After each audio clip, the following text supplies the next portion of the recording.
আমাদের দল থেকে দল মনোনয়ন করেছে, বিএনপি এবং আমাদের দলীয় জোট থেকে মনোনীত হয়েছেন আমাদের ভারপ্রাপ্ত আমাদের মহাসচিব সাহেব, তিনি মির্জা ফখরুল ইসলাম আলমগীর, তিনি মনোনীত হয়েছেন এবং তাকে আমরা রাষ্ট্রপতি হিসেবে ইনশাআল্লাহ আগামী 20 তারিখে নির্বাচিত করতে চাই। এবং নির্বাচন হবে আমাদের সংসদ ভবনে এবং আমাদের মাননীয় প্রধান নির্বাচন কমিশন সেখানে নির্বাচন দায়িত্ব পালন করবেন, তিনি রিটার্নিং অফিসার হিসেবে দায়িত্ব পালন করবেন এবং সেখানে আমাদের মাননীয় সদস্যবৃন্দ আমরা সবাই ভোট দেবো। 349টা ভোট আছে। 349টা ভোটের মধ্যে আপনারা জানেন, ইতিমধ্যে আপনারা জানতে পেরেছেন, আমাদের 11 দলীয় জোট থেকে আরেকজন সদস্য হয়েছেন কর্নেল অলি আহমদ সাহেব। কাজী উনি জোট থেকে মনোনীত হয়েছেন। কাজী তারাও মনোনয়নপত্র জমা দিয়ে গেছেন। আমরা সেদিন ভোট করব। এটা গণতন্ত্রের বিউটি হইল আমরা কন্টেস্ট করেছি, নির্বাচন করেছি।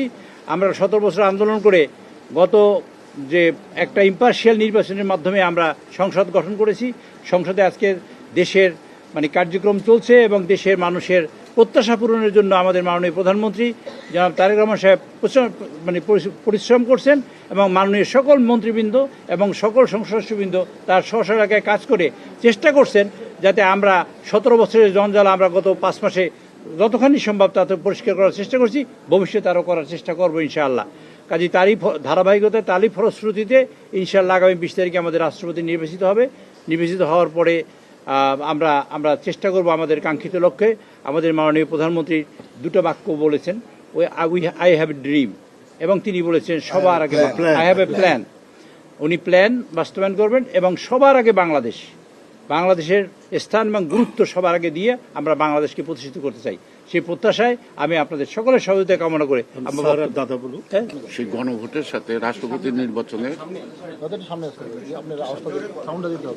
আপনার যে উত্থাপিত গণভোটের সাথে রাষ্ট্রপতি নির্বাচনের কোনো সম্পর্ক নাই। গণভোট পুরোপুরি মাইনেও করা যাবে, না মাইনেও করা যাবে, কিন্তু আমরা মানব। সেই গণভোটটা আমরা প্রতিফলিত করব পর্যায়ক্রমে, পালাক্রমে সংসদের মধ্যে সংসদে হবে। রাষ্ট্রপতি নির্বাচনটা আলাদা বিষয়, এটা নিয়ম রক্ষার কথাটা সঠিক না।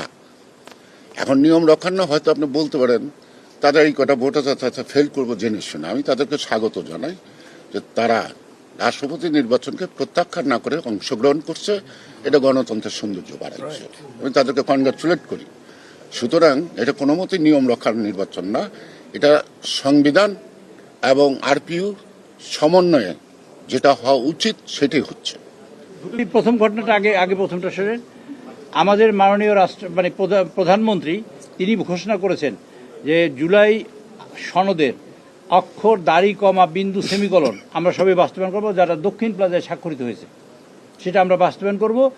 বাস্তবায়নের প্রশ্নে একটা সংস্কারের শব্দ আর একটা আমরা সংশোধনের শব্দ। 1950 সালে ভারতের সংবিধান অ্যাডপ্ট করা হয়েছে, তারা নিয়েছে। আর এখন 2026 সালে তারা 106 বার সংবিধান সংশোধন করেছে। তারা সংবিধান নতুন করে লিখে নেয়। কাজে আমরা সংবিধান নতুন করে লিখবো না। আমরা যা একটা কমাও যদি পরিবর্তন করি সেটাই হবে সংবিধানের সংস্কার। একটা কমা পরিবর্তন করে যদি সংস্কারই হবে, প্রত্যেকটা শব্দই সংস্কার আমরা যদি পরিবর্তন করি। আবার আর কাজটাই হবে সংশোধনের কাজ, এবং সেই সংশোধনের জন্য আমরা আহ্বান করেছি তাদের, যে সংশোধনের জন্য আমরা সবাই বসবো। এটা আমার জন্ম, ভবিষ্যতের প্রজন্মের জন্য একটা সংবিধান একদিনের জন্য পরিবর্তন হয় না, অনেক দিনের জন্য পরিবর্তন হবে। কাজে আমরা সেই সিদ্ধান্ত নিয়েই আমরা তাদের সবাইকে দাওয়াত করেছি এবং সকলের মতামত নিয়েই আমরা সংবিধান সংশোধন করতে চাই এবং জুলাই সদন বাস্তবায়ন করতে চাই সেভাবে। আর দ্বিতীয়ত হলো এই যে আমাদের মাননীয় প্রধানমন্ত্রী তিনি নির্বাচিত হয়েছেন দল থেকে এবং এই দল তাকে মনোনীত করেছে। দলের যে মিটিং যেখানে হয়েছে সেটা কোনো মিটিং নয়, যেটা হয়েছে আমরা নিজে আলোচনা করেছি। আলোচনা ইতিমধ্যে যে কোনো জায়গায় হতে পারে বাংলাদেশের, সেখানে আমরা আলোচনা করে আগেই সিদ্ধান্ত ছিল সেটাকে মাননীয় প্রধানমন্ত্রী তিনি ঘোষণা করেছেন। আমাদের মাননীয় চেয়ারম্যান ঘোষণা করেছেন, মিটিংও না, সকল